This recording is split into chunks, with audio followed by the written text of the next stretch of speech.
December 6th, 1995. A freezing night in rural Essex. The narrow, rutted track known as Workhouse Lane near the village of Rettendon lay still under a low fog. But at 8 a.m. the next morning, it became the epicenter of one of Britain's most infamous gangland murders.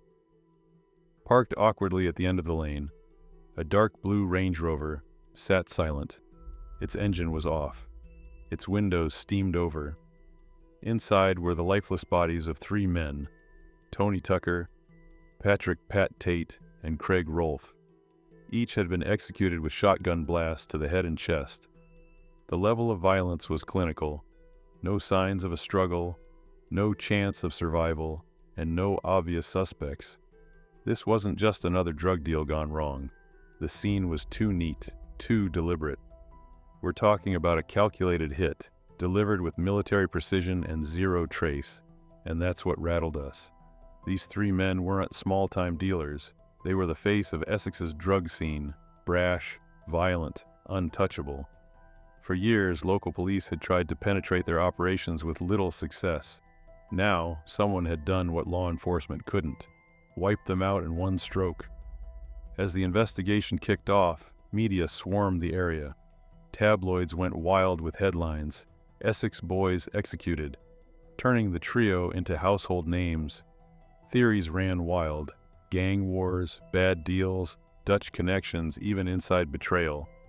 And as we stood on that frozen lane, looking into a bloodied Range Rover, we couldn't help but ask, who had the motive, the means, and the nerve to take out three of Essex's most dangerous men? So before we get started, I'll ask you to subscribe to the channel and put a like on the video if you really like what I'm doing. And when it's over, let me know your thoughts. Was justice really served in this case? We didn't know it then, but this wasn't just a triple homicide. It was the beginning of a storm. Tony Tucker was the face of arrogance in Essex's underworld. A former nightclub doorman and sometime bodybuilder, he thrived off intimidation. Tucker didn't deal in subtlety.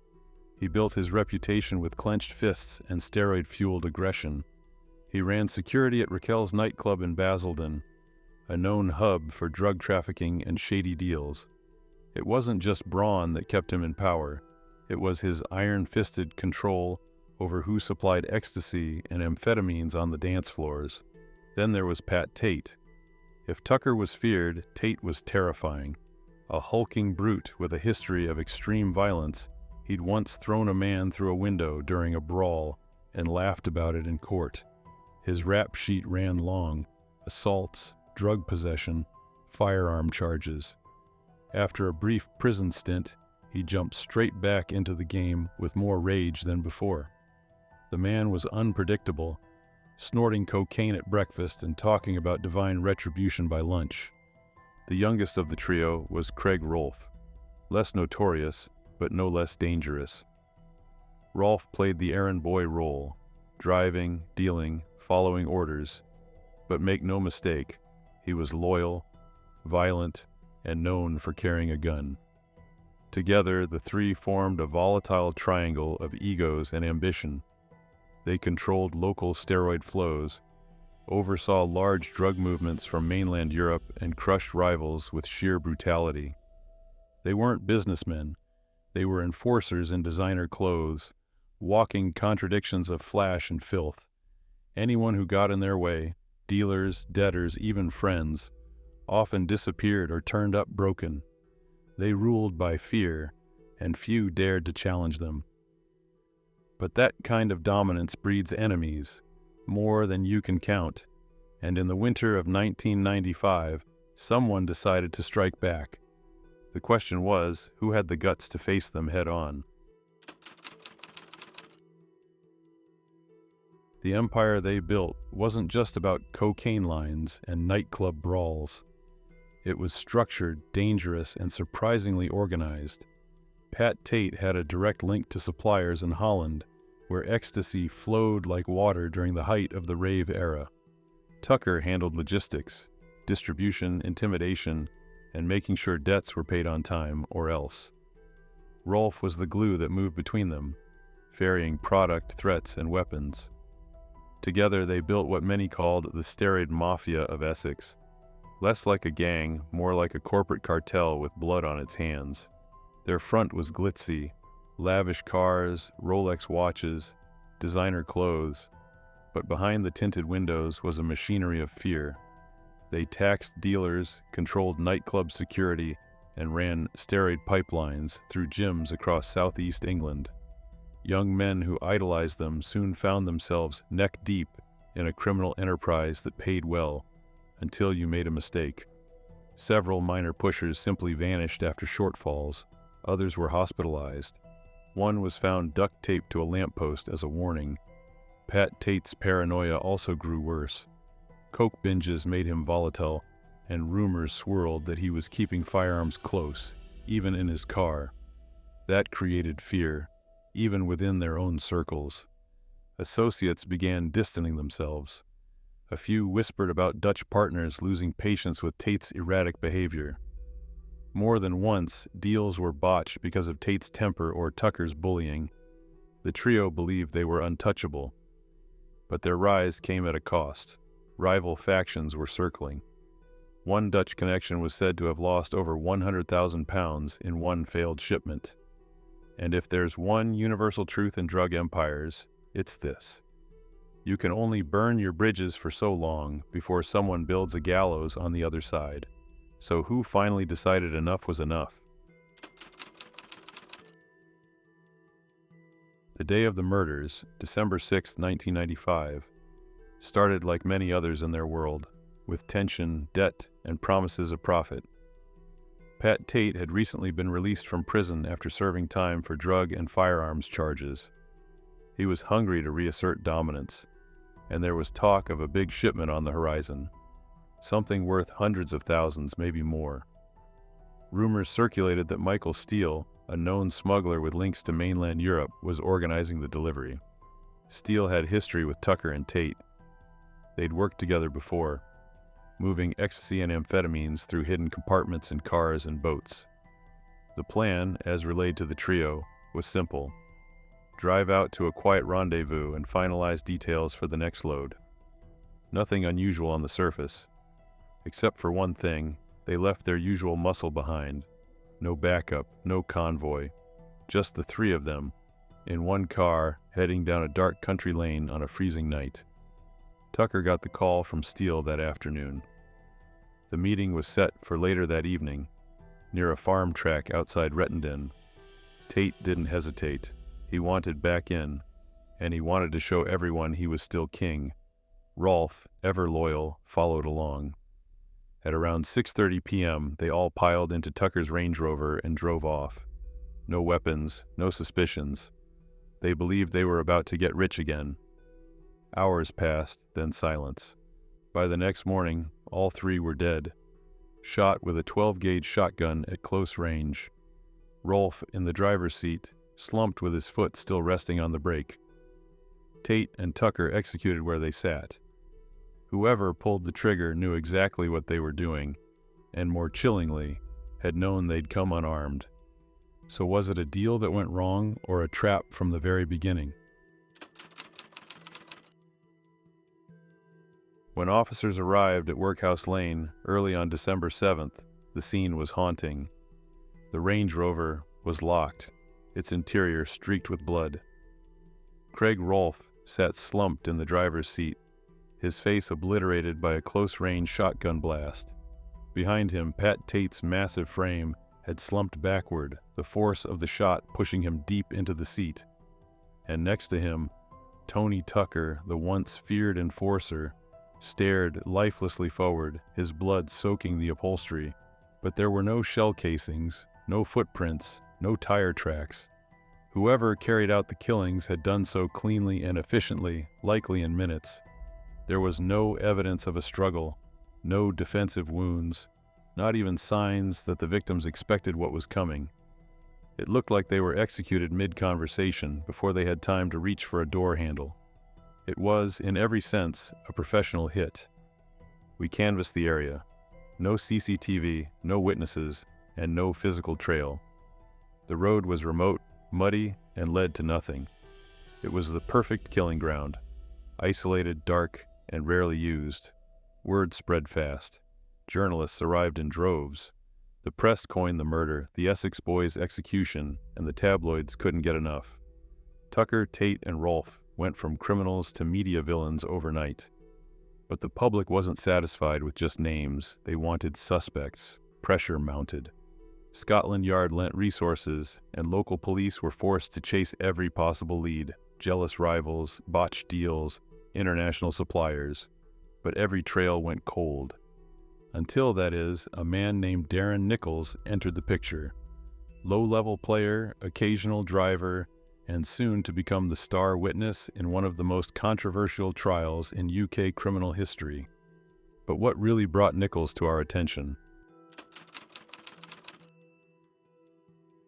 Michael Steele and Jack Wooms had been on our radar long before the murders. Steele, a former soldier turned career criminal, was suspected of orchestrating large-scale drug smuggling operations across the English Channel. He was methodical, intelligent, and had connections in mainland Europe, particularly in Holland. Jack Wooms, his right-hand man, was a quiet, efficient mechanic from Suffolk, known for his loyalty and cold efficiency.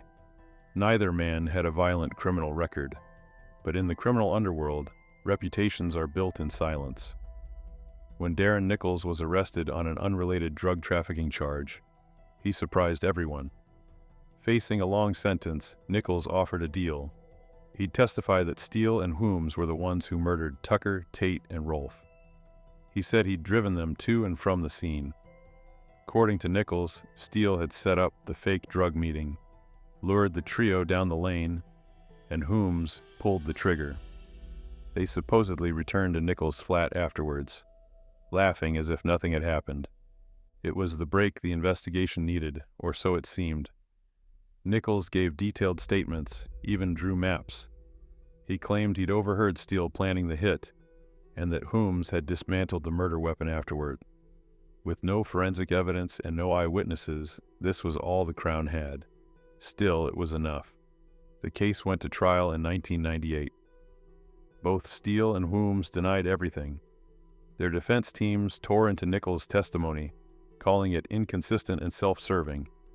He was a liar, they said, a criminal trying to save his own skin. But the jury didn't buy it. Steele and Wooms were both convicted of murder and sentenced to life in prison. Nichols vanished into witness protection. But over time, new voices began to whisper. Was Nichols telling the truth? Or just what the prosecution wanted to hear? Darren Nichols' testimony became the cornerstone of the prosecution's case, but cracks began to show almost immediately. His story changed in small but significant ways: times, routes, even what was said in the car. Defense lawyers pointed out that there was no physical evidence connecting Steele or Wooms to the scene. No fingerprints, no DNA, no CCTV. The shotgun was never recovered. And still, 2 men were sent away for life, on the word of one criminal hoping for a lighter sentence. After the verdict, doubts spread quickly. Journalists began digging. Former associates of Nichols came forward, calling him a fantasist and opportunist. Some even alleged he'd bragged about framing the pair. A 2000 documentary, Essex Boys, dramatized the case, and public opinion began shifting. By the early 2010s, investigative programs and books raised serious questions. Why was no forensic trail ever found? Why were Steele and Wooms under no surveillance, despite being known traffickers? And why did Nichols suddenly come forward right after being arrested himself? Perhaps most damning was the timeline. Phone records and cell tower data suggested that Steele and Wooms might not even have been near Rettendon during the murders. Witnesses placed them miles away, and at times that didn't match Nichols' narrative. But these details had never made it to the jury during the original trial. Appeals were filed, petitions circulated, campaigners demanded a full case review. Meanwhile, Wooms maintained his innocence from prison. So did Steele. Neither had confessed, No new evidence surfaced, but no new trial was granted either. Could the entire case have hinged on a desperate man cutting a deal to save his own neck? And if so, how many other convictions rest on the shaky ground of convenience and silence? As years passed, the Rettendon murders refused to fade into history. They became legend. The case inspired multiple books, documentaries, and feature films. Essex Boys, Rise of the Foot Soldier, Bonded by Blood. Each retelling added its own twist, further blurring the line between fact and fiction.